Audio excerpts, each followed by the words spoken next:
I thought I was losing my mind until I found the photographs. What I discovered in those images made me realize the truth was so much worse than insanity.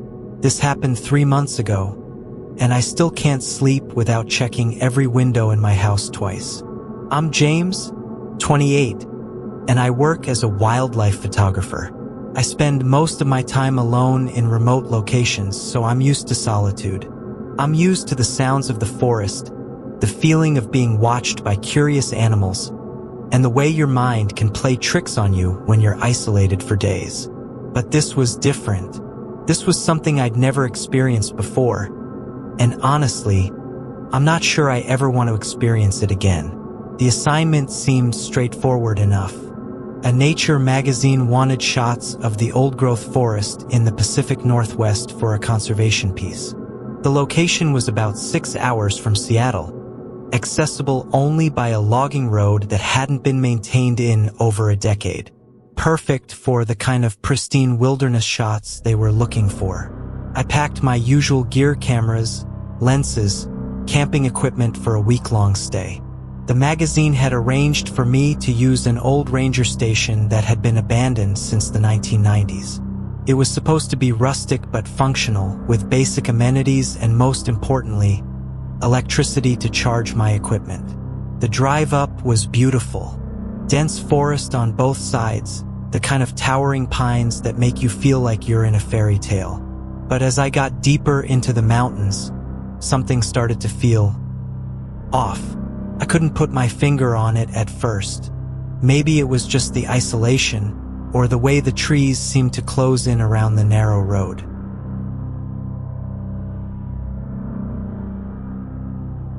When I finally reached the ranger station, the sun was already setting.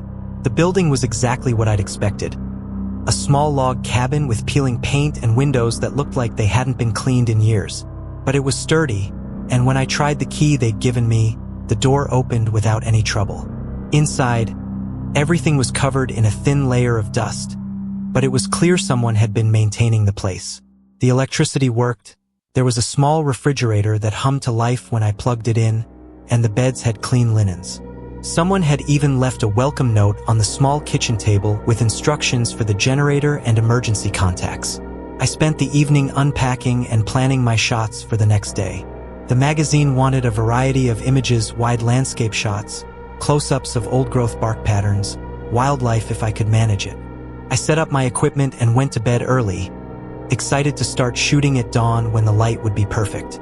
That first night, I slept like a rock. The silence was incredible. No traffic, no neighbors, just the gentle sounds of the forest. But I woke up feeling like something was wrong. Not dramatically wrong, just off.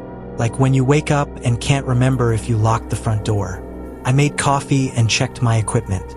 Everything was exactly where I'd left it.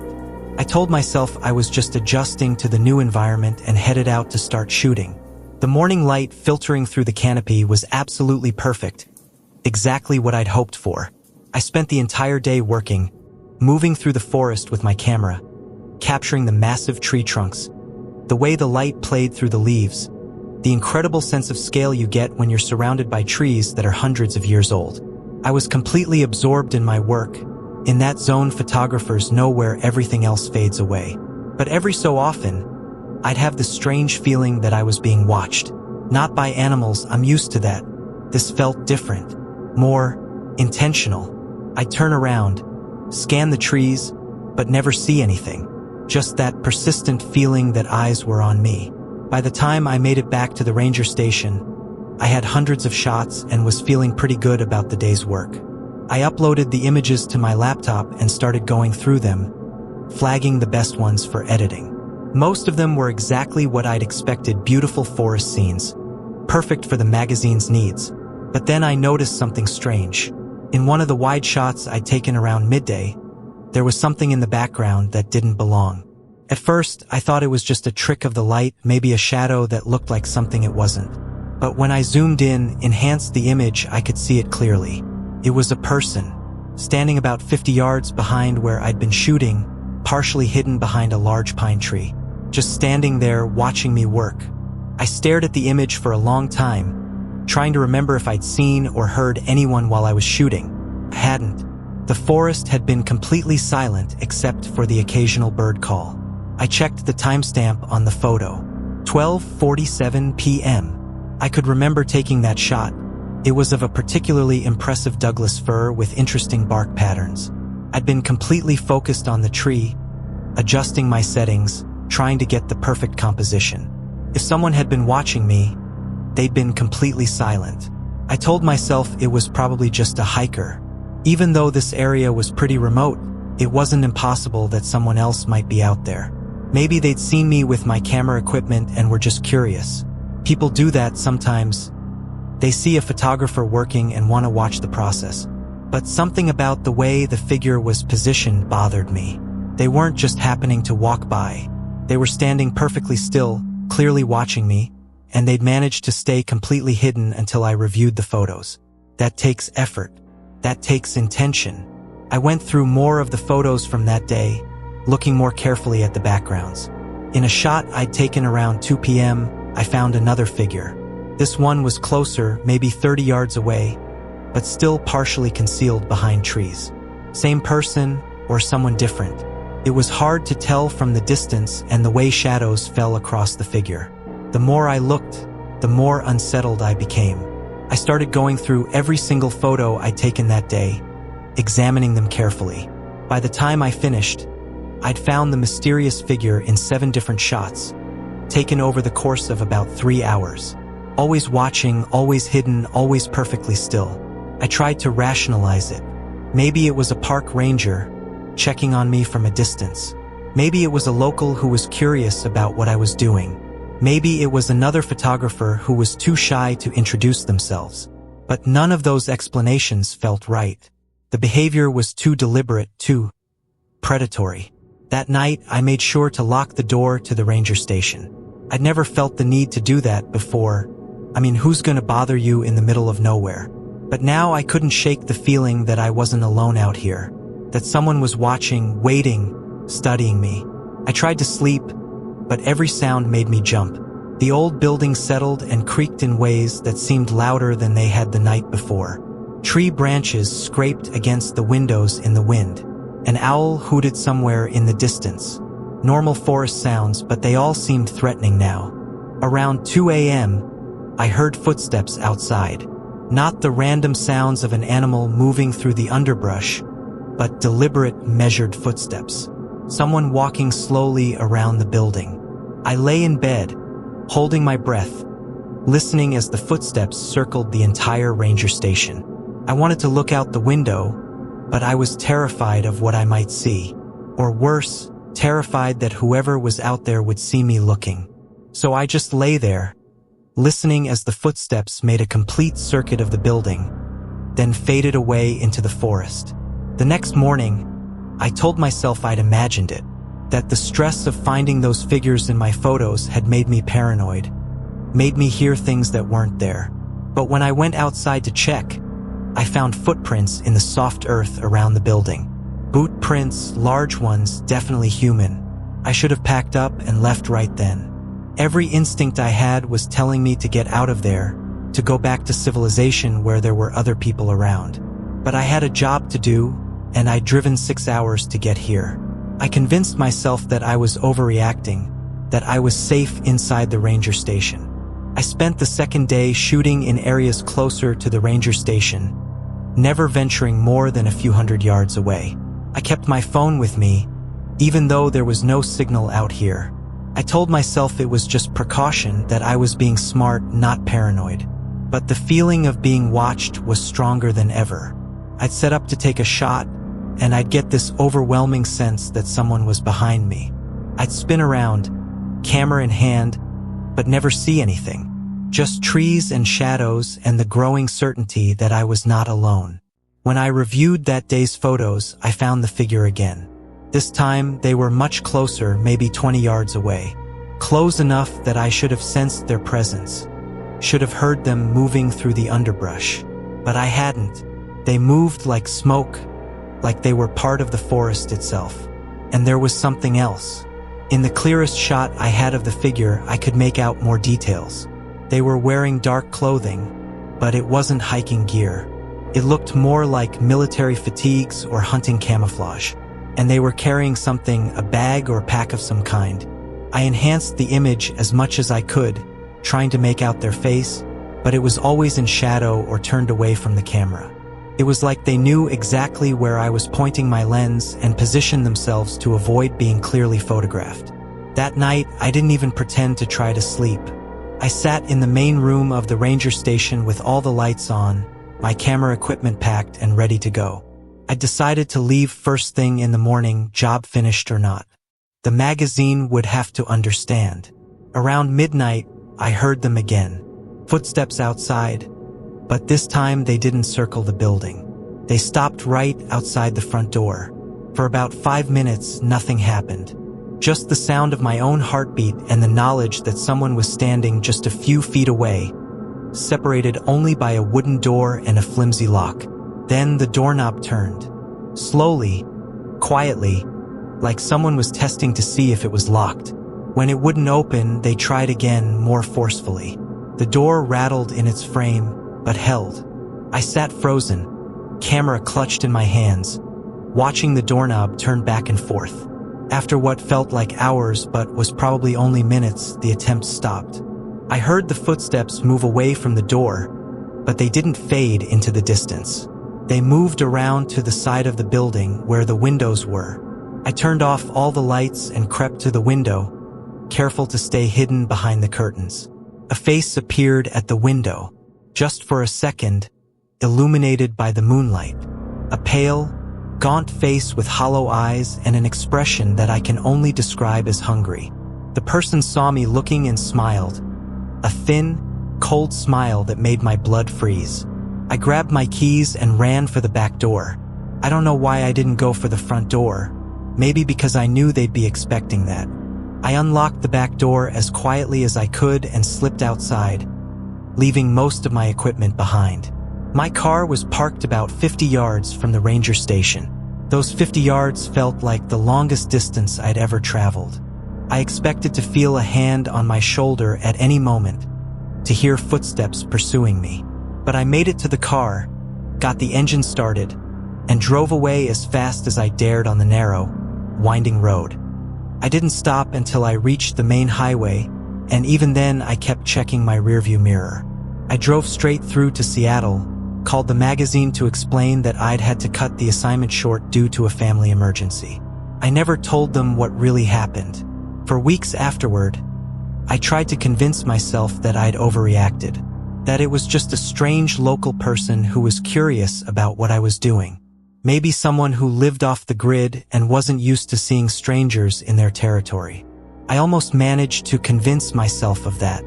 But then I started researching the area online, looking for any information about the old ranger station or the surrounding forest. What I found made my blood run cold. Over the past 15 years, there had been 7 missing persons cases in that area. All of them solo hikers or campers who had never been found.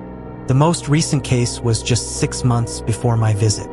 A 34-year-old nature photographer named Marcus Chun, who had been working on a project about old-growth forests. He'd been staying in the same ranger station where I'd spent those 2 terrifying nights. His car was found abandoned on the logging road, but Marcus was never seen again. I found his portfolio online. His work was beautiful, very similar to the style I was going for. And in some of his final posts on social media, he'd mentioned feeling like he was being watched while working. He'd even joked about having a forest guardian who seemed to follow him around. I realized that I'd been incredibly lucky. Whatever had been stalking me in those woods, whatever had been watching me for 3 days, I'd managed to escape. Marcus and the others hadn't been so fortunate. I started having nightmares about that pale face at the window, about what might have happened if I hadn't run when I did. I reported what I'd experienced to the local sheriff's department, but I got the impression they thought I was just another city person who'd gotten spooked by the isolation. They said they'd look into it, but I never heard back from them. I sent them copies of the photos showing the mysterious figure, but I doubt they ever seriously investigated. I thought about going to the media, about trying to warn other photographers and hikers about the danger. But how do you explain something like that without sounding crazy? How do you tell people that there's someone living in those woods? Someone who watches and waits and hunts. I kept the photos, though. I couldn't bring myself to delete them. They were evidence, proof that what I'd experienced was real. Sometimes late at night, I'd look at them again, studying that shadowy figure, trying to understand what I'd encountered out there. About a month after my experience, I got a call from the magazine. They said they'd found another photographer to finish the assignment, someone local who knew the area well. I wanted to warn them, to tell them what I'd experienced, but I didn't know how to explain it without sounding unhinged. I kept track of the assignment online, waiting to see if the new photographer would post any updates. For a week, nothing. Then I found a news article buried in the local paper's online edition. Another missing person case. A 29-year-old photographer named David Kim, who had been working on a nature assignment in the same area. His camera equipment was found scattered near the old ranger station, but David was nowhere to be found. The article mentioned that this was the 8th such disappearance in the area over the past 15 years. The sheriff's department was asking for any information from the public. I called the sheriff's department again, told them about my experience, about the photos I'd taken. This time, they seemed more interested. They asked me to come in and give a formal statement to bring copies of the photos. I drove back to that county, met with a detective who actually seemed to take me seriously. The detective told me that they'd suspected for years that someone was living in those woods, someone who was targeting lone hikers and campers. But the forest was vast, difficult to search, and whoever was out there knew the terrain better than any search team possibly could. They organized a search of the area around the ranger station, using my photos to try to identify possible hiding spots or camps. They found evidence of someone living rough in the woods' old fire pits, makeshift shelters, cache supplies. But they never found the person responsible. The detective told me that they believed I'd encountered a survivalist who had been living off the grid for years, possibly someone with military training who had become increasingly unstable and dangerous. Someone who saw the forest as their territory and eliminated anyone who intruded. They asked me to work with a sketch artist to create a composite drawing of the face I'd seen at the window. It was difficult. I'd only seen it for a few seconds, and it had been partially obscured by shadow. But I did my best to describe the gaunt features, the hollow eyes, the disturbing smile. The sketch was released to the public, and within days, they got a call from someone who recognized the face. An elderly woman who lived about 20 miles from the forest said it looked like her nephew, a former Army Ranger who had disappeared after returning from overseas deployment years earlier. His name was Thomas Garrett, and he'd been reported missing by his family in 2018. He'd been struggling with PTSD and had become increasingly paranoid and isolated. The last time anyone had seen him, he'd been talking about disappearing into the wilderness, about living off the land where no one could find him. The family provided photos of Thomas, and when I saw them, I felt that familiar chill. It was definitely the same person I'd seen watching me in the forest, the same face that had appeared at the window of the ranger station. But the photos showed him as he'd been before, healthier, more human-looking. Whatever he'd become in those years alone in the woods had changed him. Armed with this new information, the sheriff's department organized a larger search operation. They brought in tracking dogs, thermal imaging equipment, even a helicopter. For 3 days, they combed through hundreds of acres of forest, looking for any sign of Thomas Garrett. They found more evidence of his long-term presence in the area, multiple camps, hunting blinds, even what appeared to be a crude workshop where he'd been maintaining his equipment. But Thomas himself remained elusive. The detective told me later that he'd probably seen or heard the search teams coming and gone even deeper into the wilderness. What they did find, though, was much more disturbing. Hidden in a ravine about 2 miles from the ranger station, they discovered personal items belonging to several of the missing hikers. Cameras, backpacks, identification documents. Proof that Thomas had been responsible for their disappearances. They also found something else, a journal that Thomas had been keeping. The detective let me read portions of it, and what I saw there still gives me nightmares. Page after page of observations about the people who had entered his forest. Detailed notes about their habits, their routines, their vulnerabilities. He'd been watching people for days or weeks before making his move, learning their patterns, waiting for the perfect moment. He wrote about them like they were game animals, with the same detached, analytical tone that a hunter might use to describe tracking deer. There were entries about me, too. 3 days' worth of observations, written in the same clinical tone. He'd noted my equipment, my shooting schedule, the fact that I was alone and had no way to call for help. He'd been planning to make his move on the 4th night, but I'd left before he could act. Reading those entries made me realize how close I'd come to becoming another missing persons case. If I'd stayed just one more night, if I hadn't trusted my instincts and run when I did, I would have disappeared just like Marcus Chen and David Kim and all the others. The search for Thomas Garrett continued for months, but he was never found. The detective believes he's moved on to another area, found a new territory to claim as his own. They've shared information with law enforcement agencies throughout the region, warning them to be alert for similar patterns of disappearances. I stopped doing solo photography assignments after that. I just couldn't bring myself to go into remote areas alone anymore. Every shadow, every rustle in the underbrush, every feeling of being watched would bring back the memory of those hollow eyes staring at me through the window. I still have the photos from that assignment, stored on a hard drive in my office. I've never shown them to anyone except the police. Sometimes I think about deleting them, about erasing that evidence of my encounter with Thomas Garrett. But I can't bring myself to do it. Those photos are proof that what I experienced was real, that I didn't imagine the whole thing. They're also a reminder of how lucky I was to escape, and how many others weren't so fortunate. I keep them as a tribute to Marcus Chen and David Kim and all the other victims who weren't able to tell their stories. The magazine never did get their old-growth forest photos. They ended up using stock images for the conservation piece, which somehow seemed appropriate. That forest should remain hidden, unmarked, unknown. It's not a place for people like us anymore. It belongs to Thomas Garrett now, wherever he is. I've thought a lot about what drives someone to that kind of isolation, what makes a person choose to live like a predator in the wilderness. The detective told me that Thomas's military records showed he'd been an excellent soldier, highly decorated, skilled in survival and reconnaissance. But something had broken in him overseas.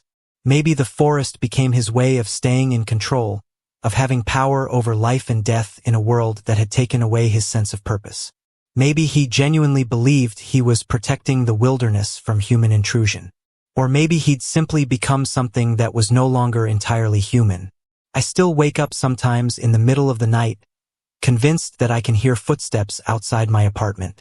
I'll check all the locks, close all the curtains, but I can never quite shake the feeling that somewhere out there, Thomas Garrett is still watching, still waiting, still hunting. The detective calls me every few months to update me on the case. So far, there haven't been any new disappearances that fit the pattern, but that doesn't mean Thomas isn't still out there. It just means he's gotten better at hiding his activities, or he's moved to an area where missing persons cases don't get as much attention. I've started doing volunteer work with a missing persons advocacy group, trying to help families get answers about their loved ones who disappeared in wilderness areas. It's difficult work, emotionally draining, but it feels like something I need to do, something I owe to Marcus and David and all the others.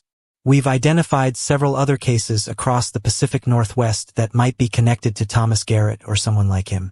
Disappearances that follow the same pattern: solo hikers or campers who vanish without a trace in remote forest areas. The problem is that these cases often span multiple jurisdictions, and it's hard to get law enforcement agencies to coordinate their investigations. But we keep trying, keep pushing for answers, because somewhere out there, families are still waiting for their loved ones to come home. And somewhere out there, Thomas Garrett or people like him are still living in the shadows, still hunting, still taking lives. I've learned to live with what I experienced, but I'll never forget it. Every time I see a news story about a missing hiker, every time I hear about someone planning a solo camping trip in a remote area, I think about those 3 days in the forest. I think about the photos hidden in my hard drive, and the face at the window, and the sound of footsteps circling the ranger station. I think about how thin the line is between civilization and wilderness, between safety and danger. How quickly a routine assignment can turn into a fight for survival. How easy it is to disappear completely, to become just another unsolved case in a filing cabinet. But mostly, I think about the other photographers and hikers who might be out there right now, setting up their cameras or their campsites, unaware that they're being watched, unaware that someone is studying their routines, learning their vulnerabilities, planning their next move. If you're planning a solo trip into the wilderness, please be careful. Trust your instincts. If something feels wrong, if you have that persistent feeling of being watched, don't ignore it. Don't convince yourself that you're overreacting. Pack up and leave. Get to safety. Your life is worth more than any photograph or any experience. And if you do encounter something or someone strange in the wilderness, report it. Even if you think no one will believe you, even if you think you might sound crazy. The authorities need to know about these incidents, need to build a pattern of evidence that can help them catch people like Thomas Garrett. Because he's still out there somewhere. Maybe in a different forest, maybe in a different state, but still out there. Still watching. Still waiting.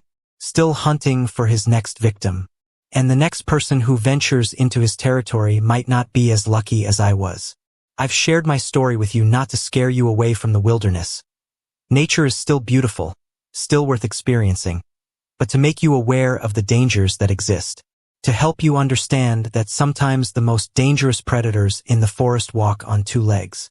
The photographs I took during those 3 days will always be a reminder of how close I came to disappearing forever. How easily I could have become just another missing persons case. Another family left with questions that would never be answered. But they're also proof that I survived, that I escaped, that I lived to tell the story. And maybe, just maybe, by sharing what happened to me, I can help prevent it from happening to someone else. Maybe the next person who finds themselves being stalked in the wilderness will remember my story and make the decision to leave before it's too late. Because in the end, that's all we can do. Share our stories, warn others, and hope that somehow, someday, people like Thomas Garrett will be caught before they can claim any more victims. Hope that the families still waiting for answers will finally get the closure they deserve. Until then, I'll keep checking my locks at night. I'll keep those photographs hidden on my hard drive. And I'll keep telling this story, hoping that somewhere out there, someone will listen. Someone will be careful. Someone will make it home safely. Because that's what Marcus Chun and David Kim and all the others never got to do. They never got to tell their stories. They never got to warn the next person. They never got to go home. But maybe, through sharing what I experienced, I can help their deaths mean something. Maybe I can help make sure that Thomas Garrett never gets another chance to hunt.